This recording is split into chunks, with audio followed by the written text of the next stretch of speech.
recuerda la celebración de Purim o ve el libro de Esther, uno ve fundamentalmente una cosa, que es la parte narrativa, la parte histórica. Dentro de esa narración, de esa parte histórica del libro de Esther, donde se narra una serie de eventos que describen la vivencia del pueblo judío en Babilonia, ¿sí? Uno ve la parte narrativa histórica, pero luego uno ve el trasfondo y el desarrollo espiritual, lo cual uno puede aprender muchísimas cosas. Y posteriormente a eso uno va a ver que en del libro surgen ciertas enseñanzas. La celebración de Purim, yo sé que muchos de ustedes que conocen bastante, otros tal vez un poco menos y otros muchos más, ustedes van a ver que la celebración de nuestro pueblo tiene distintas experiencias, ¿no es cierto? Una de las experiencias es la celebración en la sinagoga leyendo el libro de Esther, con una serie de acontecimientos, ¿no? En muchas sinagogas, cuando se nombra el nombre de Amán, ¿no es cierto?, se hacen ruidos a los efectos de vituperar de alguna manera con esos ruidos o de opacar, ¿no es cierto?, la presencia incluso audible del nombre Amán. Yo ahora les voy a mostrar algunas cosas, algunas pequeñas cosas, algunas cosas que me parecieron que fueron interesantes, porque se anoté muchas palabras y las letras y las raíces, porque se descubren ciertas cosas, ¿no es cierto?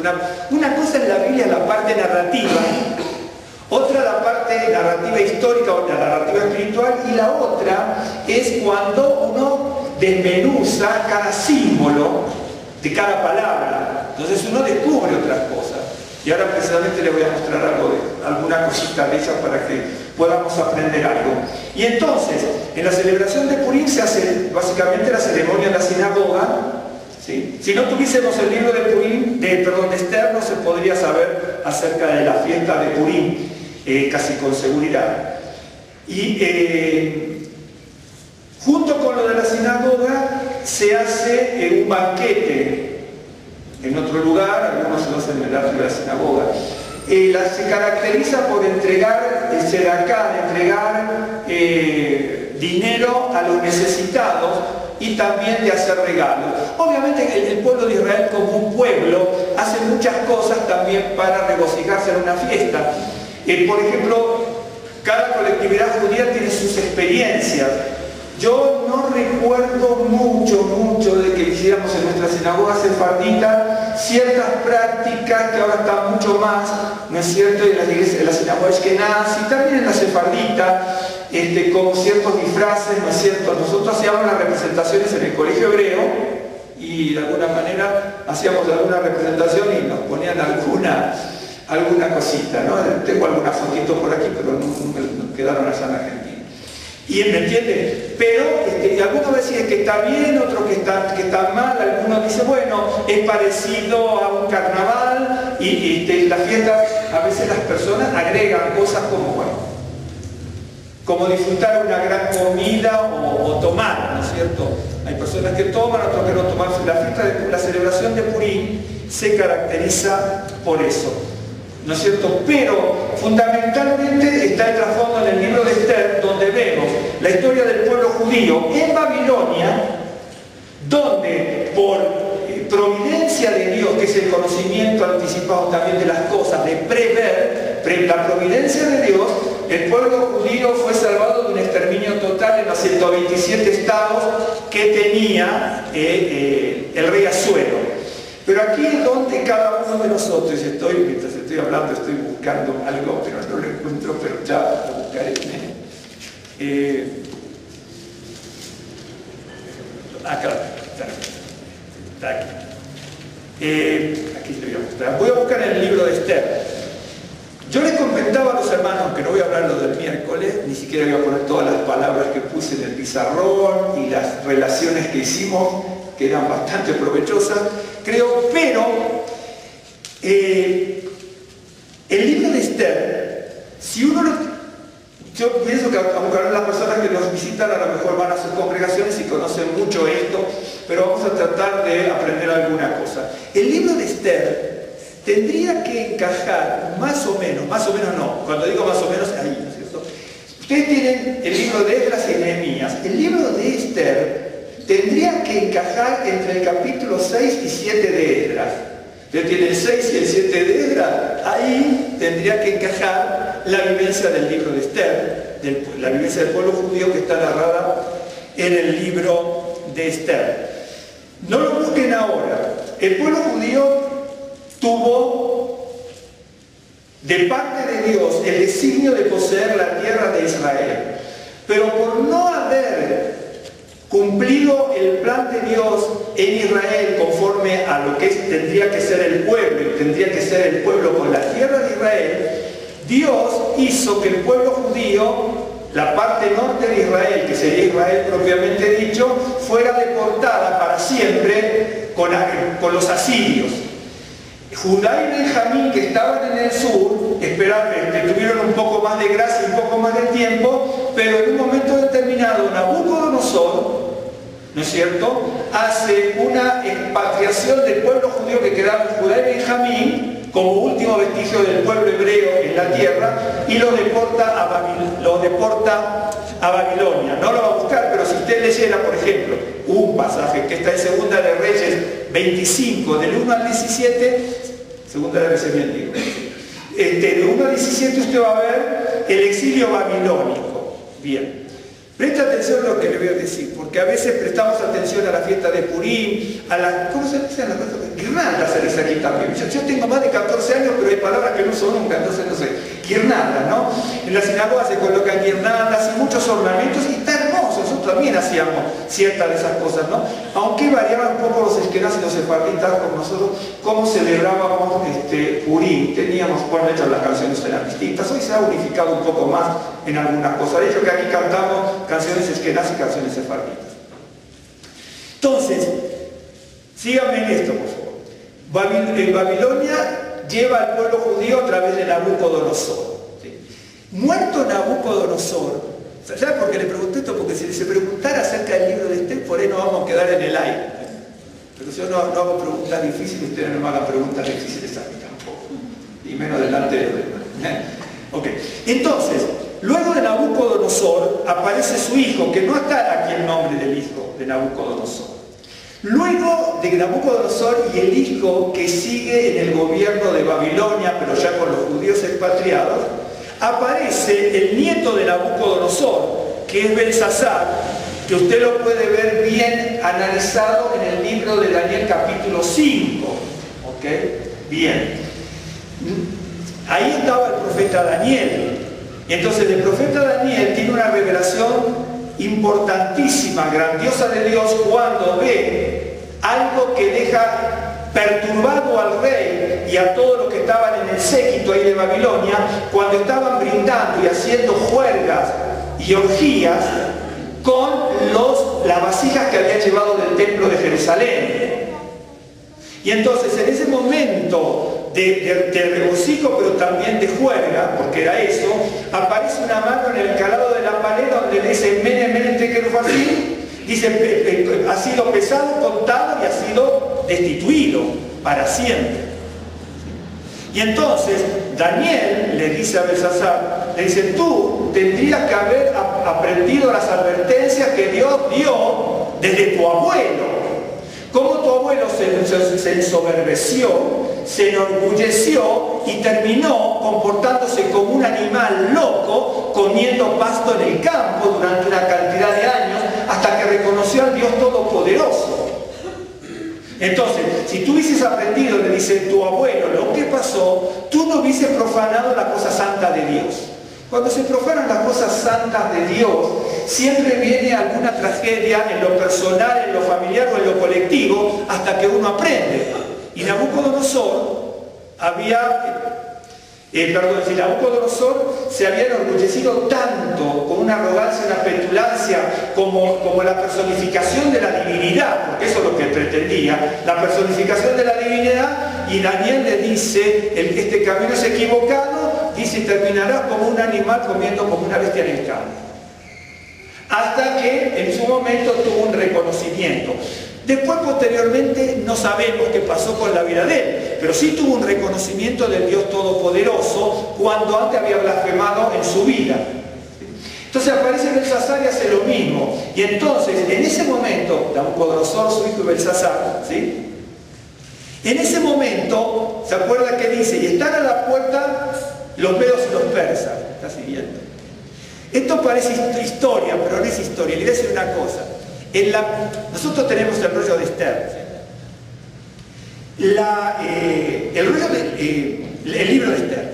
En el pueblo judío estaban los rollos. Nosotros decimos Megilá Esther. ¿Sí? La palabra Megilá viene de la palabra Megulá, que significa descubierto y destapado. La palabra rollo, que también significa proclamación, ¿no es cierto? También significa hoy en término moderno, hoy si usan en el diccionario moderno, usted escucha Megilá, es rollo, rollo, folleto, panfleto también hoy, ¿no? En la antigüedad era el rollo que es la Megilá, pero viene de Megulá, que significa aquello que tiene que ser descubierto. ¿Por qué? Un rollo se abría. Entonces, como se abría, que era descubierto para ver lo que hay adentro. Pero en el sentido profundo es descubrir los secretos. Y en la Biblia, en la Megilá, en el análisis de la Megilá de los rabinos antiguos, dice, aquel que leyó el rollo de Esther al revés, no cumplió con el mandamiento. Usted cuando lee el libro, yo tengo el libro de Esther aquí, ¿sí? Usted no empieza a leer de aquí para allá, porque si no quedaría, no sé, quisieron como enemigos sus cones. Nadie va a leer así. ¿Entiende? Pero hay una expresión en la Megilá. En la Megilá es el análisis del rollo de Esther. Entonces dice, aquel que leyó el rollo de Esther al revés, no cumplió el mandamiento de Dios de leer la palabra. ¿Qué significa leer algo al revés? Si yo leyera la Biblia correctamente, solamente en el valor histórico, ¿sí? Y no saco lo profundo, lo espiritual, aquellas cosas tremendas que dice la palabra de Dios, leo la Biblia al revés. ¿Me está siguiendo? Por eso uno va aprendiendo, es decir, ustedes dicen, ¿cómo un rabino decía al revés no lee nadie? Pero leerlo en un sentido de solamente por leerlo no le va a capacitar, ni preparar, ni fortalecer. Entonces, la palabra Megulá, que da origen a la palabra Megilá, que es rollo, significa descubrir, porque el rollo se cerraba, se abría, se descubría, pero descubrir en el sentido del valor espiritual, ¿me está siguiendo? Pero presten atención porque esto va en el camino que yo quiero compartir en este momento. Entonces, Belsasar, ya habían pasado varios reyes antes de Nabucodonosor también, pero eran grandes reyes, eran imperios impresionantes, ¿no? Más o menos como lo que quieren tener algunos países en el día de hoy. Y así como cayeron todos los imperios, van a caer los imperios que están ahora, eso es seguro. Esto no es por la eternidad. Mejor que estemos a cuentas con Dios, porque los grandes imperios que todo el mundo vitorea, que conquistan aquello, lo otro, y países y lo demás allá, y la tecnología y todo, algún día va a terminar. Esto tiene su límite, ¿no es cierto? Nosotros decimos, bueno, esto va a seguir por la eternidad de la eternidad. Sí, la eternidad de la eternidad de Dios, pero no de nosotros. Nosotros nos creemos eternos, y hoy estamos aquí, mañana no. ¿No es cierto? Y entonces, Belsasar, este rey de Babilonia que le había sucedido a Nabucodonosor y al hijo de él, que era el papá de Belsasar, estaba allí, y entonces Daniel le dice, si tú hubieras aceptado las advertencias, dice, no hubieras terminado así. Y ahora se terminó tu vida y se terminó tu imperio. A veces no aceptamos las advertencias, todos cometemos errores, pero no aceptamos las advertencias. Miren, si Amán, si usted lee la historia de Amán, ¿sabe quién es Amán? Ahí en el libro de Esther, Amán tuvo varias advertencias. Si él hubiera seguido las advertencias, no hubiera terminado como terminó. Pero el orgullo, la soberbia de Amán, ¿no es cierto?, hizo que no reconociera ninguna advertencia que le estaban dando un montón de situaciones. A él le importaba. Cuando uno lee la historia, yo les leí hasta el libro de Herodoto el otro día a los hermanos, para que vean cómo encaja todo. Si uno lee la historia, usted va a ver cómo quería el rey Asuero aquí, Ahasverosh, y Amán, en su momento, conquistar el mundo. Incluso Amán rivalizar con el rey para conquistar el mundo. y se lo leí del libro de Heródoto. ¿Ok? ¿Me entiende? Entonces ahí uno va a ver un montón de situaciones, pero sigo con esto para que usted preste atención. Entonces estaban los medos y los persas. Los medos venían con el rey Darío I y los persas venían con Ciro. ¿Ok? En realidad el que prevaleció sobre el imperio babilónico después de Nabucodonosor, su hijo, y Belsasar, de Darío I, Medo, y Ciro, el rey de Persa, el que prevaleció fue Ciro, que Ciro fue considerado bíblicamente por Dios como un Mashiach, como un ungido en la mano de Dios para que el pueblo judío se vuelva a Jerusalén. ¿Me está siguiendo? Bien. Ok. Entonces yo sé que vienen los medos y los persas, Darío y Ciro, están los dos invadiendo, uno prevalece, siempre uno prevalece. Hoy también, en el mundo que vivimos hoy también. Y entonces si hoy, por ejemplo, en aquel entonces también, pero hoy también hay países que son las policías del mundo. ¿Ok? Y en aquel entonces también, no hay nada nuevo bajo el sol. No hay nada nuevo bajo el sol. La Biblia nos marca un montón de cosas maravillosas. Y entonces, una vez que está Ciro, y que permite el rey Ciro que el pueblo judío se vaya a Jerusalén, si usted lee en el libro de Esdras,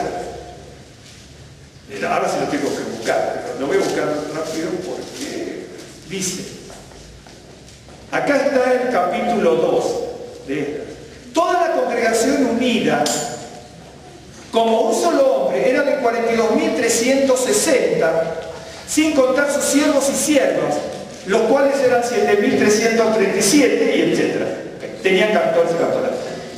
Quiere decir que cuando el rey Ciro, que fue el que prevaleció cuando Daniel estaba allí en Babilonia, les dice que pueden volver a Jerusalén, ¿se acuerdan ustedes? Que volvieron con Esdras, con Nehemías y con Zorobabel. Tuvieron varias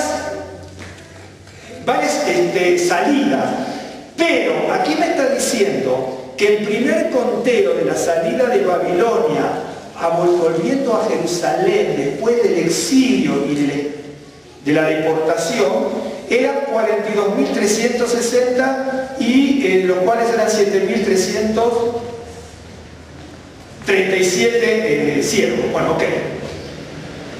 ¿Cuánto se piensa que había en Babilonia? Pero había cientos de miles más. Bien. Ciro les dice que se vayan a Babilonia. De Babilonia a Jerusalén. Se van esa cantidad. Después hay otras salidas y se puede sumar un poquito más. Bien. Luego de este rey Ciro, ¿se acuerdan? Nabucodonosor, su hijo Belsasar, Darío I y Ciro. Esto está en la Biblia y en la historia. Usted puede verlo y sacar alguna conclusión que a veces no nos damos cuenta. No nos damos cuenta. Luego aparece Asuero. ¿Ok? Asuero es el rey, Ahasverosh, Asuero que está aquí, es el rey que hace un banquete gigante para mostrar las grandes riquezas del imperio a todos los gobernantes de 127 estados. Si usted sigue leyendo, dice, esa fue la primera fiesta. La segunda fiesta la hace para todos y cada uno del imperio y le muestra las grandes riquezas. Bien, cuando uno lee la historia con el libro de Heródoto, Asuero los reunió a todos para conquistar el mundo, porque su papá Darío I había querido conquistar Grecia y tuvo una derrota terrible, y Asuero se quedó con la sangre en el ojo, porque su papá, cuando no sabía que iba a morir, preparó otra campaña, y eso lo cuenta la historia, y Darío I muere, y entonces el rey Asuero se queda con la sangre en el ojo, que su papá Darío I tuvo una catástrofe con los griegos y empieza a reunir todos los países de su imperio. Vamos a conquistar no solamente Grecia, sino el mundo. ¿Me está siguiendo? Y eso, uno lee la Biblia, historia es maravillosa. Luego de eso, uno se da cuenta de que hace una fiesta para todo el mundo ahí. Ok, hace una fiesta. Aquí nos dice que estaban los vasos sagrados que Belsasar profanó. Esto es una opinión personal, yo tengo también el derecho a pensar. Ahí dice que tiene cosas lujosas y vasos de oro y un montón de cosas. Yo presumo que parte de esos vasos son los mismos vasos que Balsasar tenía del templo de Jerusalén y que todavía los tenía él ahí. Bien, ¿qué le llama la atención a usted? Porque, a ver si me sigue rápido, si yo leyera aquí, usted va a ver que dice aquí que estaba Esther, o Hadassah, que después se llama Esther, que estaba Mardoqueo, que había miles de judíos en todo el imperio, porque Amán le dice, este hombre Amán le dice, hay un pueblo que yo les dije, ¿cómo que le dije? ¿Viste lo que dice rápido? ¿Qué dice? Hay un pueblo esparcido y distribuido entre los pueblos, ¿se acuerdan? Cuidado, eso no lo voy a explicar porque lo expliqué el viernes, sino los que vienen el miércoles se van a aburrir. Que esparcido y distribuido no es lo que usted cree. Esparcido y distribuido no es lo que usted cree. La expresión significa descarriado, aislado, roto en pedazos, ambas partes. Significa hay un pueblo desunido. No es esparcido porque está un poquito aquí, un poquito allá. Ya cuando uno lee el libro se da cuenta, hay que estudiarlo en hebreo, se da cuenta que es distinto a lo que dice en español. Es cierto, estaba por todos lados, pero las palabras que se usan significa estar dispuesto, disuelto, derrochado, descarriado y aislado. Y la otra significa separado, partido y roto en parte, la segunda palabra. Es decir, un pueblo desunido. Amán ve un pueblo desunido. ¿Ok? Y le dice, este pueblo es vulnerable. ¿Me entiende? ¿Usted por qué me está siguiendo? ¿Por qué piensa que Amalek, que era el antecesor de Amán, Amán es descendiente de Amalek? ¿Por qué piensa que Amalek, en el momento que Israel estaba altercando con Moisés y vituperando a Dios, cuando salió agua de la roca, en ese momento que estaba mal el pueblo de Israel peleando unos con otros contra Moisés, criticándolo y todo, viene Amalek. ¿Por dónde atacó? ¿Se acuerda usted por dónde atacó? Por la retaguardia. ¿Por qué? Porque dice la retaguardia de los débiles y desvalidos. Por eso Amán le dice, este es un pueblo, las palabras en hebreo yo se las expliqué todas el miércoles. Acá se utilizan dos palabras que se traducen bien, pero se pierde el sentido profundo. Por eso los rabinos en la antigüedad decían, el que lee al revés no cumple la palabra ni entiende nada. ¿Qué significa leer al revés y no entender? Significa que uno, si fuera una traducción, tenemos que ver qué tipo de traducción es, porque se pierde el significado. ¿Se acuerdan? Por ejemplo, para que usted vea la asociación, vio que Amán echa el pur. Pur es la palabra persa para la palabra goral en hebreo. Goral en hebreo es suerte, que aparece aquí también en el libro de Esther, pero el libro de Esther usa las dos palabras, la persa que es pur y la hebrea que es goral. Ambas significan suerte, destino, lotería, etc. Hoy, pues, aunque lotería en hebreo en Israel se llama también pais, también se usa para lotería, también la palabra goral se utiliza para lotería. Aquí también yo usamos la lotería y el gordo, ese tipo de cosas, para que usted vea más o menos. No, se utilizan distintas palabras para identificar algo. Ok, bueno, entonces dice, acá hay un pueblo esparcido y distribuido. Normalmente nosotros pensamos esparcido, un poquito aquí, un poquito allá, y distribuido un poco por cada estado y todo, ¿no es cierto? Lo cual cuando uno está separado puede ser más vulnerable, pero cuando uno estudia todo el libro, y uno analiza de lo máximo y lo mínimo, dice, ah, no, cuidado, estas palabras en hebreo, una es pasar y la otra parar. Y estas palabras significan desunido, descarriado, roto en pedazos. Y entonces Amán aprovechó esa desunión del pueblo para decirle al rey, este pueblo es vulnerable. Por eso, su antecesor, Amalek, atacó al pueblo de Israel cuando era vulnerable, criticando al líder y a Dios. ¿Me está siguiendo? Entonces llega un momento que a veces uno no se da cuenta, pero uno comete un montón de cosas, de errores terribles, a veces en la vida personal de cada uno. Por ejemplo, una cosa uno tiene que tener cuidado, porque así que como nosotros medimos y hablamos, también de repente se nos nos va a volver a nosotros, ¿no es cierto? Y uno tiene que tener mucho cuidado, y uno a veces no lo acepta eso. Uno no lo acepta ni lo cree, pero en la Biblia aparece. Amán construyó una horca, ¿sí? Y entonces en esa horca estaba cifrada su esperanza, ¿no es cierto?, de eliminar a Mordejai o Mardoqueo, si usted quiere en español, para destruir el arquetipo del pueblo de Israel, ya un pueblo desunido. Destruimos al líder, entre comillas, que podía estar ahí en Babilonia, ¿me entiende? Destruimos y se desintegra el pueblo. Bien. Pero preste atención por esto. Esther le va a decir, cuando Mardoqueo le va a decir a Esther que ante el ataque de Amán, o el futuro ataque de Amán, tenían que hacer algo porque si no el pueblo iba a perecer. Y ella le dice, ve y reúne a todos los judíos. Ahora, ¿por qué le dice reúne? ¿Porque los tenía que convocar o porque estaban todos desunidos? ¿Me está siguiendo? Ok. Ahora, volviendo al principio de la historia, yo que les narré que el pueblo judío en Segunda de Reyes, capítulo 25, por nombrar uno solo de los pasajes, se va todo a Babilonia. Ok, se va a Babilonia. Aparece Nabucodonosor, su hijo y Belsasar. Luego aparece Darío I, que es el padre de Asuero, y Ciro, que es el persa, que Dios utiliza para que el pueblo judío vuelva. ¿Me está siguiendo? Bien. ¿Qué le llama la atención aquí? Ciro les dice, les doy la oportunidad de que dejen Babilonia y vuelvan a Jerusalén. Volvieron 42.000 y tantos, como yo les leí. Mas si usted sigue leyendo, ya aparece otra secuencia más, pero con muy poquito. ¿Qué pasó con los cientos de miles de judíos, con Esther incluida, y con Mardoqueo, que no quisieron volver a Jerusalén? Por eso les pasó lo que les pasó a él. Si hubieran vuelto todos a Jerusalén, Amán no hubiera tenido la oportunidad de destruirlos. Hoy tenemos la fiesta Merced. ¿Me está siguiendo o no?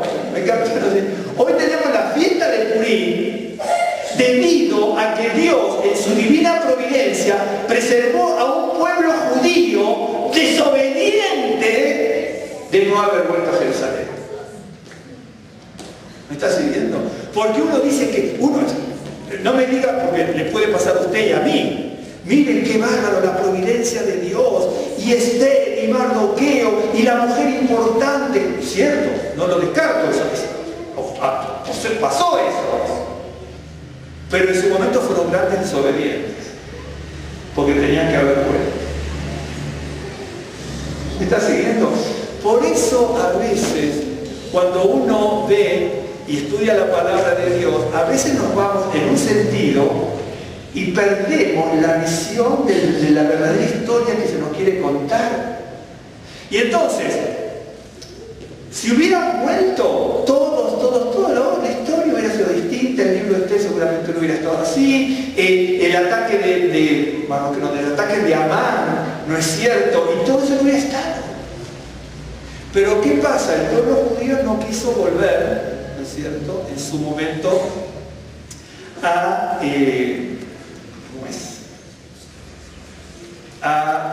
la tierra de Israel.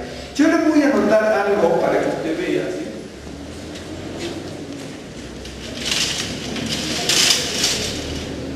No voy a aburrir a los hermanos que estuvieron el miércoles poniéndole todo, que fueron un montón de cosas. Ahora va a ser una sola en el pizarrón, ¿sí? Pero para que usted vea.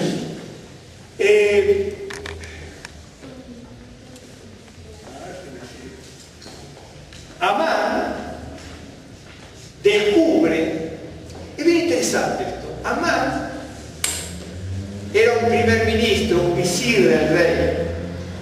Es algo mucho más, es algo mucho más profundo que eso. Bíblicamente es mucho más profundo que eso. Cuando uno estudia esto de Amán, pero fuera de la Biblia, Amán era mucho más que el ministro. Es un personaje muy particular donde se nos cuenta que tenía 365 consejeros, ¿no? Casi uno día por cada día solar. Sin embargo, le pide ayuda a su esposa. Lo que pasa es que si usted sabe lo que significa Amán y Zedesh, ahí se va a dar cuenta, pero en español nunca se va a notar eso. Bien. Amán, Amán te lo voy a mostrar para que vean cómo Amán va apareciendo. Esto está en todos los libros rabínicos, esto no se lo inventó mío. Aparte me lo noté todo a manito. Pero esto no es para ahora. Yo le voy a anotar esto para que usted vea.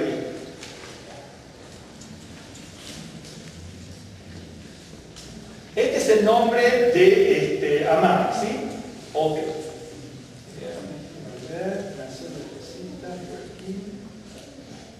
Esto es Amán. Sería así, Amán. Si uno analiza el nombre Amán, significa solo solitario, en primera instancia. Estos son letras hebreas invocando un nombre persa, es un nombre persa con letras hebreas. Es lo mismo que yo, no sé, ponga así, no sé ni lo que será, Jun Lee, ¿no es cierto? Que es un nombre chino, japonés, lo que fuese, pero con letras españolas, ¿me entiende? Entonces voy a poner el nombre de nuestra amiga. Tenemos una amiga china. Y entonces, Amán es un nombre persa, con letras hebreas en este caso. Pero aquí es donde la Biblia nos va a enseñar algo. Esto es la palabra solo solitario. Sin embargo, cuando uno busca en el significado de la palabra esta, en el persa, significa grandioso, ilustre, supremo. ¿Okay? Bien. También significa, tiene otras connotaciones, ¿okay? Pero esa es la idea. Solamente. Por un lado es solo solitario, el otro gracioso, supremo, ilustre. Este era Amán, porque era un poderoso que estaba casi compitiendo con Asuero. Incluso más, como Asuero había hecho la gran fiesta con ¿sabes lo que son 127 estados? Y hace fiesta para decirle, yo tengo el poder. Yo le leí el libro de Heródoto. Ustedes que estaban en parte en la Biblia están también así. Pero el libro de Heródoto decía que demostró sus columnas, oro, poder, y entonces dice, vamos a conquistar el mundo. Cuando Amán escucha eso, quiere competir con él, pero de alguna manera, en primera instancia, aprovechó para desintegrar el pueblo judío. ¿Me entienden? Obviamente no lo logró. Y fíjense, yo aquí en esta revista, la tengo desde Argentina, aquí tengo los cadáveres, ¿sí?, de los 11, de los jerarcas nazis ahorcados, cuando Schreiter, que este hombre de Nuremberg, ¿sí? Aquí está, que son muy difíciles a veces conseguir esto, pero este Schreiter, que era de Polonia, él había sido destituido cuando fue la noche del Kristallnacht, de los cristales rotos. Y entonces, como fue un momento destituido en ese sentido, igual lo ahorcaron por todo lo que había pasado. Este hombre, a través de un diario nazi, ¿no es cierto?, insufló toda la ponzoña del veneno, y este fue el que alimentó, ¿no es cierto?, era como un esclavista, el que alimentó también al cuerpo general de los nazis, con toda la gente de distintos lugares para que los llevaran a la ONU, para que los mataran en los campos de concentración, uno de esos de allí. Ese que está ahí, no se puse, lo quiero lo muestro, fue el que cuando lo llevaron a la horca, gritó en alemán, tenemos la frase en alemán, tenemos la documentación bárbara con esto, el que gritó, fiesta de Purim, dijo Hitler, fiesta de Purim, dice que ellos eran los descendientes de Amalek, que era descendiente de Amán, por eso gritó fiesta de Purim. Está todo en la historia. Lo puede buscar en la historia, en los periódicos, busca aquí en los periódicos, busque los periódicos del día de aquí, 16 de octubre de 1946, busque todos los periódicos de México, ¿cómo se llama? Hemeroteca, ¿no? Y bueno, y usted va a ver que si algún periódico le van a hablar todo lo que yo le estoy diciendo. ¿En serio? Porque fue el 16 de octubre, puede buscar los días antes también, por otros motivos de lo que pasaba en el asunto de Nuremberg, ¿no es cierto? Pero si busca el 16, los del 16 de octubre, no me acuerdo, porque también tenemos eso en Argentina. Dice el 16 de octubre de 1946, va a ver eso exactamente.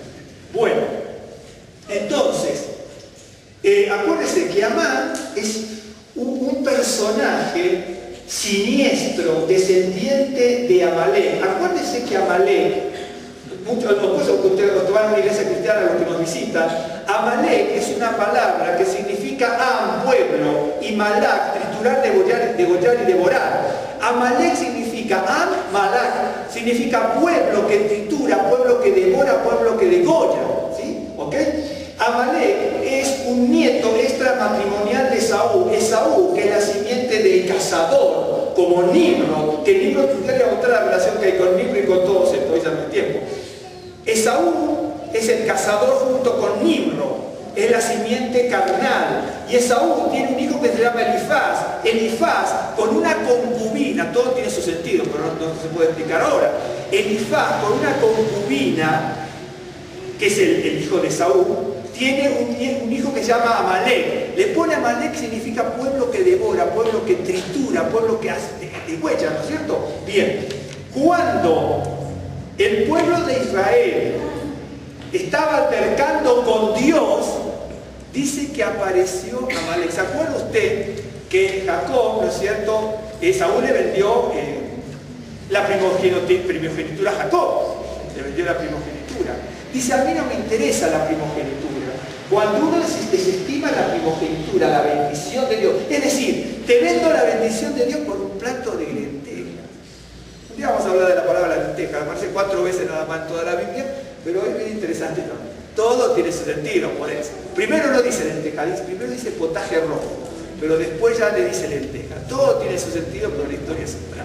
Y entonces, Jacob, Saúl le vende la primogenitura a Jacob. Jacob, por más que en ese momento pudiera actuar mal en un sentido, anticiparse a las cosas de Dios, clamaba por la bendición de la primogenitura. ¿Por qué? Porque el primogénito era el líder de la familia, el líder de la tribu, era el sacerdote. Y él dice, no me importa, pero yo quiero la responsabilidad esa. Y Esaú negó la responsabilidad. ¿Me está siguiendo por donde va? Entonces, porque era el cazador, ¿se entiende? Era el cazador. Te vendo la bendición de Dios por lo que me dé. Y a veces hacemos nosotros así, ¿en serio?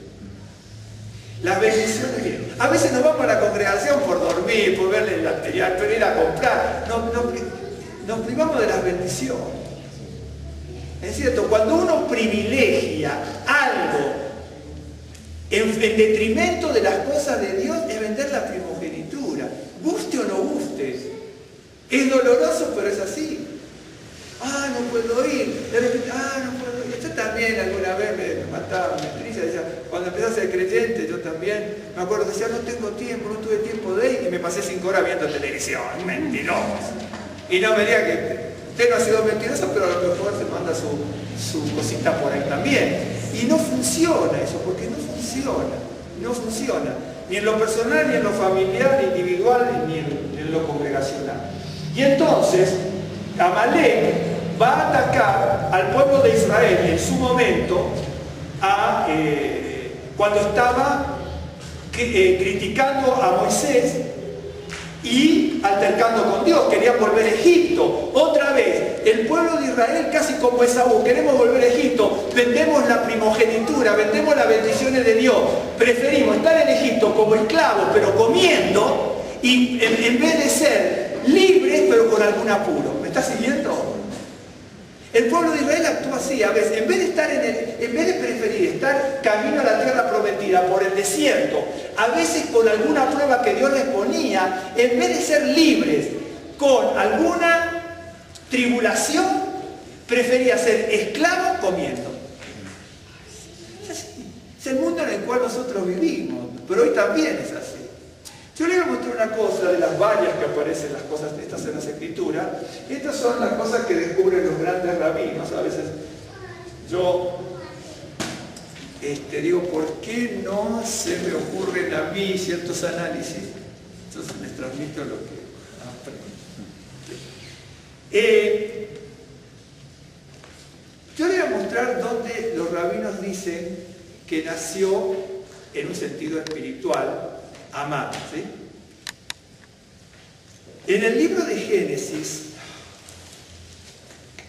capítulo 3, verso 8, dice, oyeron acuérdese que Dios le dijo al pueblo de Adán y Eva que no comieran del árbol del conocimiento. del conocimiento no es seguramente lo que muchos de ustedes han leído de algún libro, porque esto es otra cosa. Hay muchas cosas que escriben mal de lo que es el árbol del conocimiento y el árbol. Hay que leer a veces otro tipo de estudios para saber lo que significa verdaderamente eso. Nosotros tenemos la creación de Dios con Adán y Eva y tiene mandamientos. Esto puede hacer, esto no. Y algunos dicen, ¿pero qué lo prohibió? Porque Dios es Dios y hace lo que quiere. Prohíbe lo que quiere y permite lo que Él quiere. Algunos dicen, pero eso es autoritario. Y váyase a decir, Dios es Dios. Es el creador. Dice, puede hacer esto, pero esto no lo puede hacer. Pero ¿qué tan malo es comer? Bueno, y entonces dice, oyeron la voz de Adonai Dios que se paseaba en el huerto al aire del día y el hombre y su mujer se escondieron.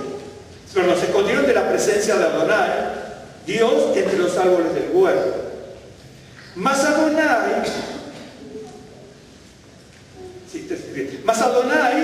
Dios llamó al hombre y le dijo, ¿dónde estás tú? Y él respondió, oí tu voz en el huerto y tuve miedo, porque estaba desnudo y me escondí. Y Dios le dijo, ¿quién te enseñó que estaba desnudo? ¿Has comido del árbol que yo te mandé que no comieses? En realidad no dice has comido aquí, dice, bueno, hasta se puede traducir como has comido también. No es una pregunta para Dios, es una pregunta para el hombre. Es, ¿acaso?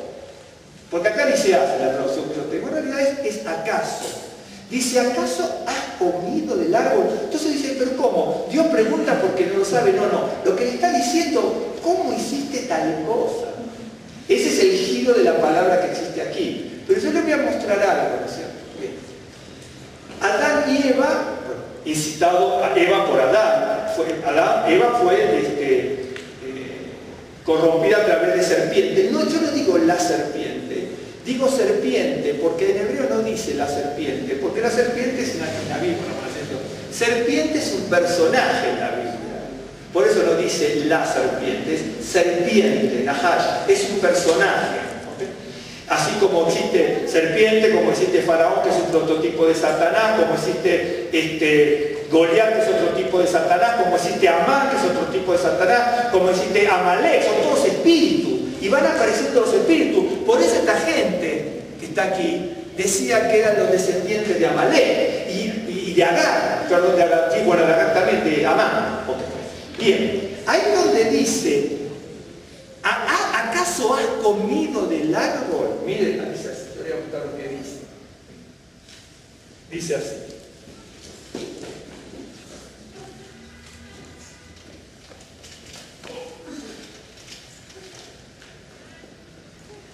Dice a mí,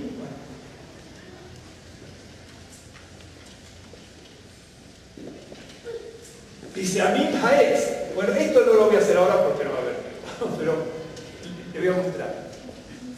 Dice, acá dice, viendo de aquí para allá, ¿no es cierto? A mí Jaez. Dice, a mí, ¿acaso has, el verbo no está, porque no se pone, ¿acaso has, ¿no es cierto? Bueno, del árbol, Jaez, del árbol comido. Miren, a ver si me sigue. Serpiente es un personaje que trata de incursionar a través de un diálogo teológico, haciendo saber, hoy también hacemos lo que usted sabe cuánto en las familias, en las casas corrompemos nosotros, haciéndonos los teólogos, enseñando al otro lo que no sabemos, y pasa eso, ¿en serio? En serio.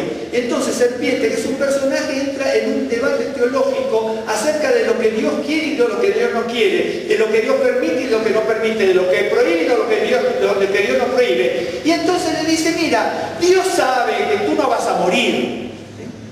Y entonces corrompe a Eva y Eva corrompe a Adán. En realidad son dos cosas muy distintas, porque la tentación de Eva es distinta a la de Adán.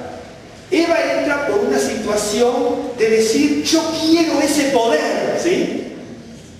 Adán es distinto. Adán ve que su esposa está caída de la gracia de Dios, ¿sí? Y Adán tiene que ahora elegir entre Dios o su esposa caída. ¿Me está siguiendo? Y eligió a la esposa que había caído. ¿Ok? Y entonces ahí se da cuenta de la situación. Por eso uno cuando estudia la Biblia tiene que estudiar y profundizar y aprender y descubrir cosas. Bien, ya terminamos en unos minutos. Entonces acá dice, ¿acaso del árbol, ¿no es cierto?, has comido? Bien, fíjese, acá que dice, Amán, y la palabra acaso, fíjese que es la misma, nada más con otra vocalización. ¿Me está siguiendo? Amán se escribe Hei, Men, Nun, la H, la E y la Nun, pero la palabra acaso, en vez de ser Amán, es Amin, Hei, Men, Nun. Entonces, esto hay muchas en la Biblia. Por eso los rabinos dicen que lee el libro de Esther, al revés no entendió nada, ¿entiendes? Porque yo puedo leer históricamente o decir, acá hay una mujer que prevaleció esto, aquello, lo otro, pero a veces nos vamos con que Mardoqueo tal cosa, Esther tal cosa, y no nos damos cuenta que ellos están pasando eso por desobedientes, y a pesar de esa desobediencia de quedarse en el lugar que Dios ya les había dicho que se fuera, porque dice, Ciro es mi ungido, ellos se quedaron. ¿Saben por qué se quedaron? Porque Jerusalén estaba destruido. Y Babilonia, en la época de Nabucodonosor, de Belsasar, de Darío I, de Ciro y de Asuero, era un imperio deslumbrante. Lo dice parte de la Biblia, porque lo dice, y lo dice el libro de la historia que comentaba yo de los dos otro día. ¿Me entienden? Entonces, el otro día yo no sé si lo comentaba aquí con la congregación, en la casa, cuando teníamos la reunión, bueno, en la casa de María Elena, en nuestra casa, hoy no pudo venir por sus trámites personales, etc. Hace unas semanas atrás, o mesecitos atrás, yo estaba viendo una documental ahora, del norte de México, ¿sí?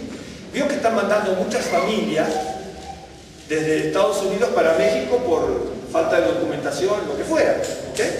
Entonces, los colegios se están viendo muy desbordados y parece que tienen que hacer más colegios de todo el perímetro que marca la periferia de la ciudad que está en la frontera limítrofes a Estados Unidos, ¿ok? Y entonces, estaba pasando y decían los problemas que se encuentran, las estructuras y también la familia. Entonces había una chiquita, que tendría, no sé, unos 6 años a 7 creo, ¿no? Y me acuerdo que estaba en la barra de la escuela mundial de la una noticia, ¿no? Nos gusta mucho aprender todo eso. Bueno, y entonces, la chiquita hablaba bien en español, pero tenía ese matiz del inglés, ¿no? Porque yo no sé si nació ahí o se fue de semanas o mesecitos. ¿Sabe lo que pasó? Le dice, ¿cómo te sientes aquí ahora en México? Dice, ay, le dice la chiquita, le dice a la periodista, mal, estas ciudades son muy feas. ¿Me está siguiendo? La niña vivía en las ciudades que estaban de la frontera para Estados Unidos y por alguna razón, yo no conozco esa parte remotamente, me imagino que a lo mejor son zonas fronterizas, pero también son ciudades que tienen una estructura, un confort X, ¿no? Y la niña está comparando con las ciudades que están en la frontera de México. Entonces yo me estoy dando cuenta que la madre no tenía ni remotamente la gana de venirse aquí, que la mandaron. Y la niñita, con la edad que tenía, que era más o menos como la hija de ustedes, así, más o menos como Angelito y todo, ¿sí? Dice, no, aquí las ciudades son muy feas. ¿Me está siguiendo? ¿Usted me está siguiendo con este paralelo? ¿Usted por qué piensa que los judíos que dice el libro de Esther, donde estaba Adasa, donde estaba Mardoqueo, que vio que se reúne a todos los judíos, se reunieron, había cientos de miles de judíos, volvieron 50.000 aproximadamente, entre los 42.000 que yo les dije y algunos más que volvieron, no pasa mucho más de 50.000. Y Dios decía, también aquí en Esdras, Nehemías con Zorobabel incluido, y en el libro de Isaías y otro, bueno, mi ungido Ciro, eso es un privilegio, un gentil que se llame el ungido de Dios, terrible. Para un judío casi es una blasfemia eso. Claro. ¿Me entienden? Y en la Biblia aparece escrito que Ciro, este rey, va a ser una vara de Dios, una vara en la mano de Dios como ungido para que su pueblo salga de la esclavitud. Y el pueblo habrá dicho, aquí tenemos confort. Y Jerusalén, quién sabe lo que nos pasará. Por eso estaban todos allí. Ahora, volviendo a esto, Amán, ¿sí? Amán ya estaba en una expresión, cambiando la vocalización, pero en la misma palabra, ¿sí? Amán ya estaba en el primer pasaje, en el primer pasaje de la Biblia, cuando le dice, a mí, ¿acaso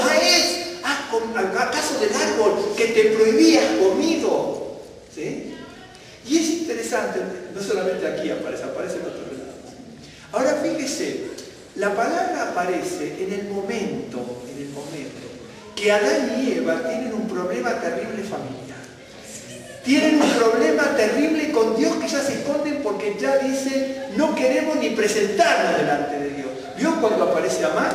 La expresión que representa Amán aparece en ese momento. La segunda vez, no la palabra esta, aparece también en otra, pero la vez donde aparece Amalek, ¿no es cierto? Amalek es el antecesor de Amán, por así decirlo. Pero yo tengo Amalek va a aparecer la primera vez, creo que en Génesis 36:12, si mal no recuerdo, creo, ¿sí? Allí. Pero Amán va a aparecer aquí. Pero este Amán que aparece aquí, que es descendiente de este Amalek, ya aparece escondido aquí en el momento de la desobediencia. Oculto. ¿A usted por qué piensa que el libro de Esther se llama Esther? Cuando yo le digo Esther, normalmente usted busca en un diccionario y le dice Esther, significa, la palabra Esther, estrella, por ejemplo, lo cual no está mal, porque es una reminiscencia de la palabra estrella.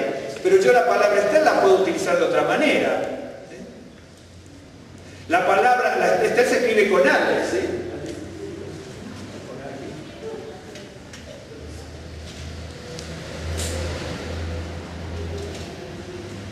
Esto es Esther, ¿sí? Ahora, la palabra Esther es una palabra persa, no es una palabra hebrea.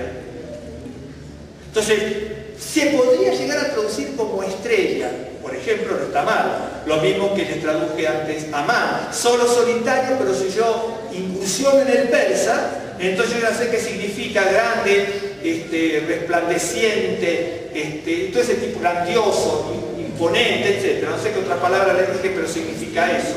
Ilustre, supremo, ¿sí? Ahora, si yo pongo Amán, es eso. En persa se utilizan varias palabras, se utiliza Amán, Homán y Gemán, ¿sí? Uno significa Mercurio, el planeta Mercurio. Así que ya sabemos por qué Amán tiró las suertes, porque buscaba los astros. Porque el nombre Amán, en persa, Homán, si uno cambia la vocalización, pero las mismas letras, Gemán, significa el planeta Mercurio. ¿Ok?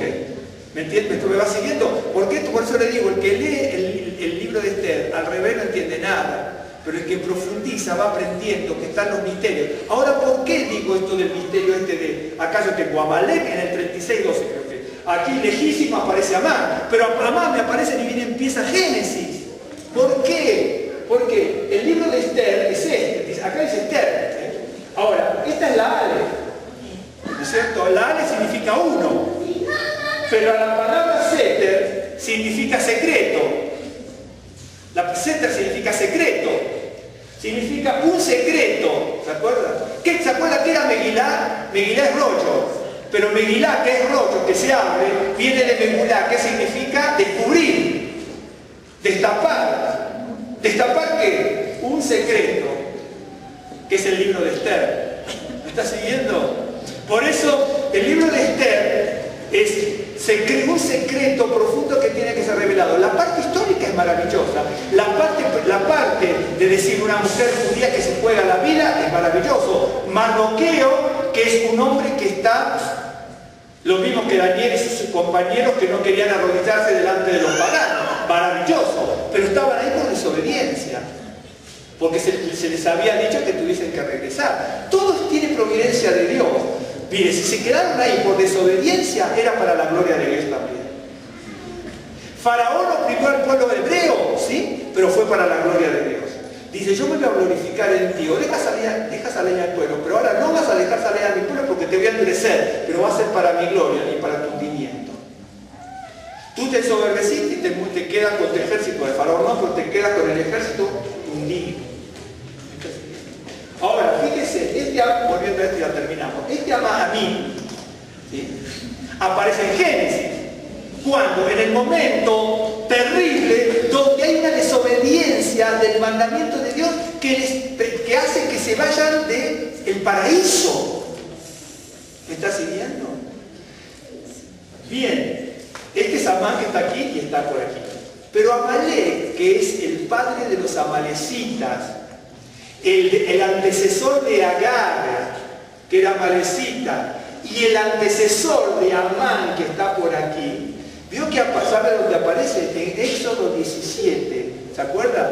Cuando el pueblo hebreo estaba desobedeciendo a Moisés, desobedeciendo a Dios, tirando por tierra las bendiciones de Dios de la liberación de Egipto, cuando habían celebrado Pesaj y habían sido redimidos y ahora quieren volver. En ese momento, ¿quién aparece? Amalek. Amalek, que es un pueblo que tritura, pueblo que devora. Ese es el antecesor de Amán. ¿Cuándo va apareciendo este o Amalek? Siempre cuando el pueblo está débil. Cuando el pueblo desobedece, cuando la gente, el hombre, la mujer, desobedece, se rebela, se aleja de Dios, murmura, chismea, critica todo a Moisés y a Dios, ¿sí? Aparece Amán. ¿Se acuerdan? ¿Acaso del árbol? Aparece cuando el pueblo se había rebelado contra Moisés. Más adelante también lo querían matar a Moisés. El pueblo se rebela. El pueblo está ahora, por desobediencia, de no haber cumplido con la palabra y los mandamientos de Dios, estaba en Babilonia. Cumplidos los 70 años, le dice, bueno, dice, preparad terreno y sendero para el Señor para volver a Israel. Eso es lo que le dice el profeta. El brazo extendido de Dios fue a través de Ciro. Entonces nosotros decimos, ¿por qué había judíos en la época del rey Azuero? Porque prefería el esplendor de Babilonia, el confort de una ciudad de esplendor, y no volver a Jerusalén a construir la tierra de Dios.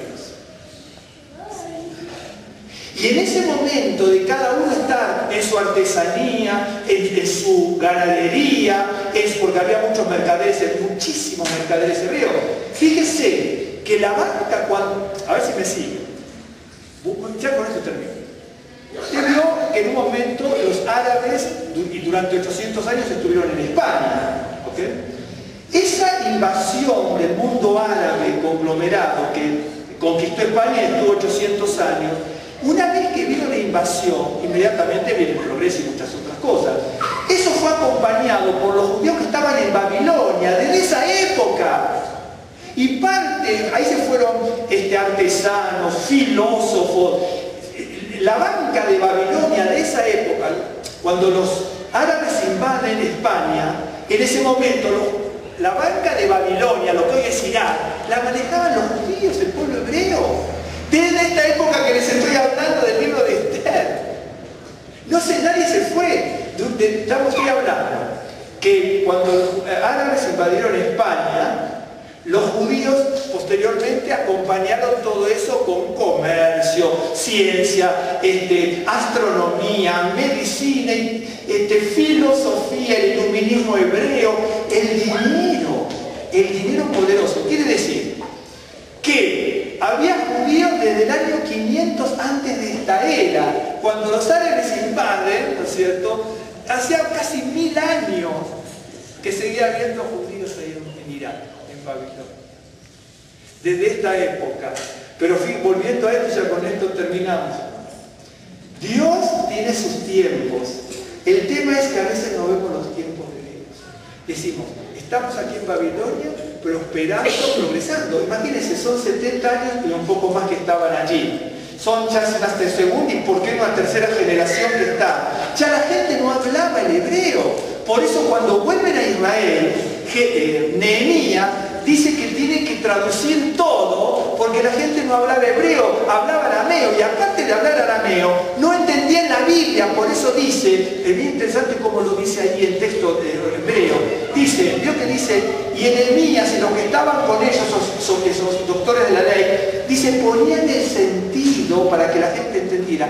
¿Qué significa ponerle sentido? No es solamente traducirle de un idioma al otro, sino decirle lo que quiere decir. Decirle lo que quiere decir la Biblia. Porque la Biblia dice, honra a tu padre y a tu madre, ¿sí? Entonces, algunos desprevenidos dicen, ¿cómo la honro? Que no saben lo que significa honrar al padre y a la madre. Hay que enseñar lo que significa honrar al padre y a la madre. ¿Cómo lo honro? Hay que poner el sentido de eso. Por eso, para ir finalizando un poco, el libro de Esther, que se llama Megillat Esther, significa el rollo, o también significa proclamación, porque la palabra significa también Megillat, significa rollo, proclamación del libro de Esther. Pero la palabra Megillah viene de la palabra Megullah, que significa, o Megullah, que significa descubrir, destapar, incluso desnudar, se utiliza para desnudar, porque no se sabría, digamos, descubrir el rollo de Esther, por así decirlo. Pero Esther significa estrella, pero dentro de la palabra Esther, Seter significa secreto, y la Aleph es el uno, Megillah, descubrir un secreto. Veo la providencia de Dios maravilloso, en medio de que viene una mano para destruir cuando estamos todos desunidos, quebrados, partidos y rotos en pedazos, y que cada uno va por su lado. Veo la providencia de Dios que me salva. Sí, pero tengo que tener en cuenta que esa providencia de Dios vino por misericordia, habiendo sido yo desobediente por seguir permaneciendo ahí. Por eso, cuando Dios nos pone algo a la mano para que cada uno de nosotros, ¿no es cierto?, hagamos lo que corresponde y obedezcamos, ¿no es cierto?, no nos quedemos con la comodidad. No nos quedemos con la comodidad. El ser creyente implica compromiso. El ser creyente implica sacrificio.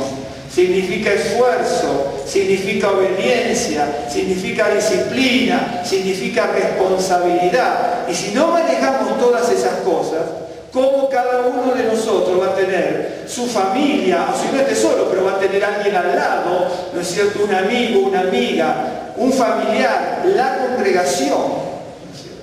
Imagínense nosotros, por ejemplo, como congregación, los que venimos, los que nos visitan o los que no pudieron venir, ¿no es cierto?, que cada uno esté tirando cada roto en pedazos con el otro, por ejemplo, desunidos, criticando, chismeando, calumniando, hablando, diciendo esto, aquello, lo otro, de más allá.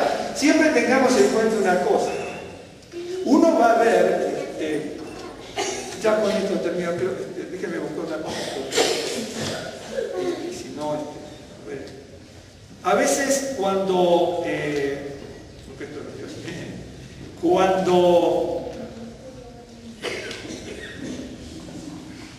hay un proverbio que dice, me fue el nombre, el que hace el pozo se cae en él. A veces hay que tener mucho cuidado, siempre hay que tener mucho cuidado en la vida que el pueblo hebreo se hizo un pozo a sí mismo cuando no se fue a Jerusalén y se quedó en Babilonia. Y en medio de esa catástrofe, Dios lo guardó por su grande misericordia y lo hizo permanecer allí. Amán dice, voy a destruir a través de una horca, una horca gigante que tenía 50 codos, un codo de 45 centímetros, 5 por 3, una altura de 25 metros, más o menos. Son 50 codos a 45 centímetros cada codo, que el codo varía de 40 a 47 centímetros, según el codo que sea, el egipcio, el babilónico, el israelí, etc. Y entonces, Amán, en su momento, ahora no estoy arriba a esas palabras, ahora no te los tres, ¿no? Hay muchísimas que yo noté el otro día.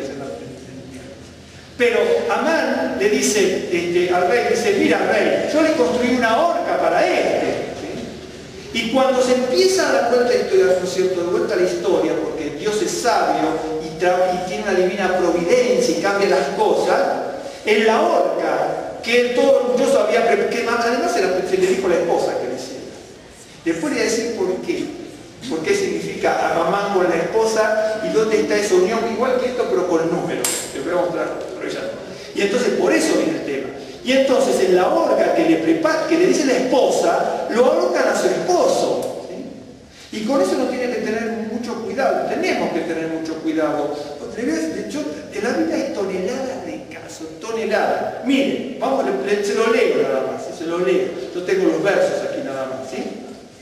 Jacob, ¿no es cierto?, mató un animal para engañar a su padre Isaac con la piel diciéndole que era Esaú, ¿no? Entonces, él también hizo lo mismo que Amán. Porque después, por ese engaño de Jacob, los hijos mataron un animal y le dijeron, este animal mató a tu otro hijo.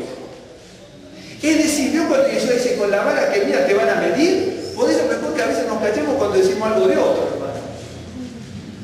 En serio, que tengamos mucho cuidado, porque si aparecen en la Biblia, yo tengo cantidad. Por ejemplo, Faraón dice, como Amán, quiero destruir al pueblo judío. Y le dice a las parteras, ¿no es cierto?, da orden a las parteras de que ahoguen a los chicos hebreos.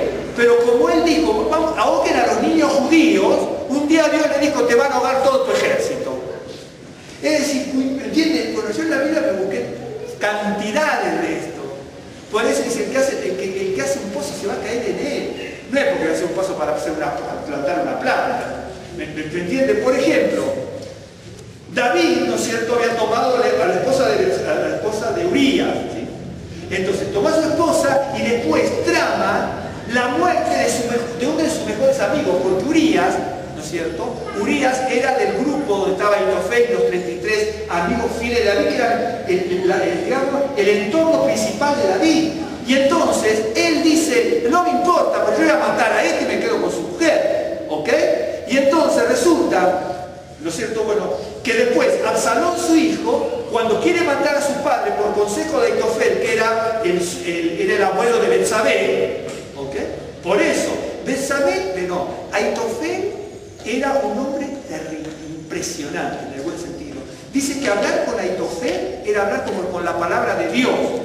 Y este hombre estuvo casi 30 años al lado de David, como el consejero y el amigo fiel, esperando darle muerte por lo que había hecho con Urías, que era su yerno, ¿okay?, y con Betsabé. ¿Me entiendes? Por eso después se pasa a Absalón, ¿okay?, y después termina ahorcado. Pero ¿qué pasa? David dice, me quedo con Betsabé y mato a Urías, ¿sí? Aitofel maquinó casi 30 años esperando la oportunidad de que alguien se rebelara y pudiese matar a David, ¿ok? Un ejemplo.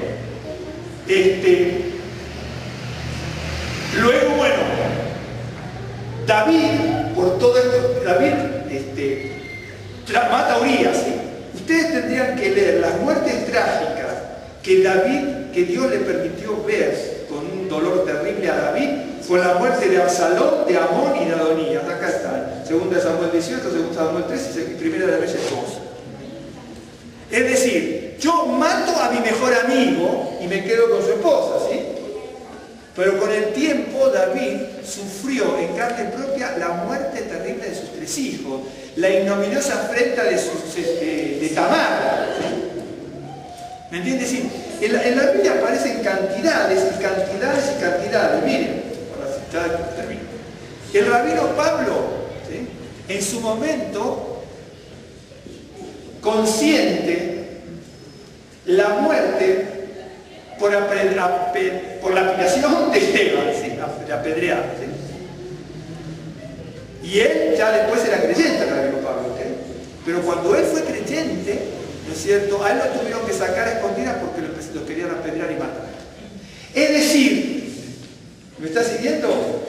Mi hermano y mi hermana tienen que tener muchísimo cuidado cómo nosotros llevamos nuestra vida, porque nosotros a veces, por el hecho de ser creyente, creemos que podemos decir lo que nos venga en gana, que se lo podemos decir a cualquiera, que le podemos calumniar a cualquiera, que podemos decir lo que nosotros queremos. Y mira, tarde o temprano pasa eso. Hay muchos más, yo acá me marqué 7, 8, 9, no sé cuántos. Hay muchísimos más casos. Muchísimos. Por eso en el libro de Esther, uno ve ve lo escondido y lo secreto y lo escondido lo saca a la luz y uno se empieza a dar cuenta por qué pasan las cosas. Si no hubiera existido la desobediencia de nuestro pueblo, no hubiera existido el exilio a Babilonia.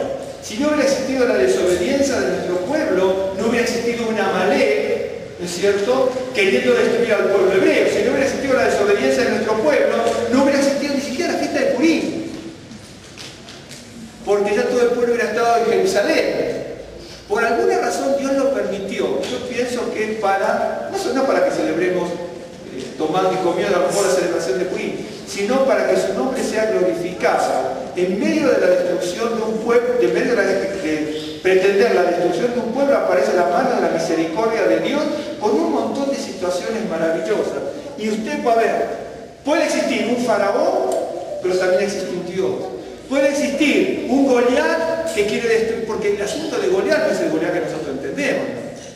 Cuando Goliat le dice a David, ven a mí que voy a dar tu carne a las aves, decirle la bestia del campo, esa es una expresión que aparece en Lucas también, y en otros pasajes de la Biblia, que significa te voy a mandar al infierno, porque uno tiene que saber lo que significa las aves del cielo aquí, ¿entiende? Porque era religioso Goliat, es decir, lo voy a mandar al infierno a este David directamente. ¿Entiende? Entonces, va a existir un Goliat, pero existe un David en las manos del Señor. Van a existir los griegos queriendo destruir al pueblo hebreo, pero va a existir unos macabeos que van a restaurar, siempre en las manos del Señor. Y va a existir un Hitler, por ejemplo, ¿no es cierto?, con todos estos que están acá, allá, hay conceptos, que eran considerados, ¿no es cierto?, los descendientes de Amalek. Por eso, la celebración de Purim implica mucho más que el comer, el beber o bailar o disfrazarse o hacer una obra teatral. Es descubrir las grandes misericordias de Dios, no en medio de las tragedias que me traiga otro, sino descubrir las grandes misericordias de Dios en medio de mi desobediencia que hace que vengan las tragedias. Esa es la verdad. Vamos a hacer una oración, ¿sí? Bendito Dios, Padre eterno, Señor de toda misericordia, te damos gracias por la vida, por este nuevo día, por la oportunidad que le podemos buscar tu presencia en oración, Señor, invocando tu nombre en medio de tantas necesidades como se ha orado antes, buscando tu presencia y que seas propicio a todos y a cada uno de nosotros. Gracias porque podemos buscar tu nombre, gracias porque podemos tener respuesta en nuestras oraciones. Gracias por la oportunidad de invocar tu nombre para poner delante de tu presencia el matrimonio de Jesús, Esmeralda y de Paula, Señor, para que haya bendición en su vida mucho más abundantemente de lo que ellos se pueden imaginar. Bendito y alabado sea tu nombre y gracias por la vida que tú nos has dado. Clamamos en esta hora para que en esta y toda hora seas propicio a nosotros, bendiciendo nuestras vidas, nuestros hogares y familias y abriéndonos puertas de bendición y abundancia en nuestra querida, Señor. Te damos gracias en el nombre de Yeshua HaMashiach. Rogamos para que siempre exista, Señor, tu shalom y reposo en nuestras vidas.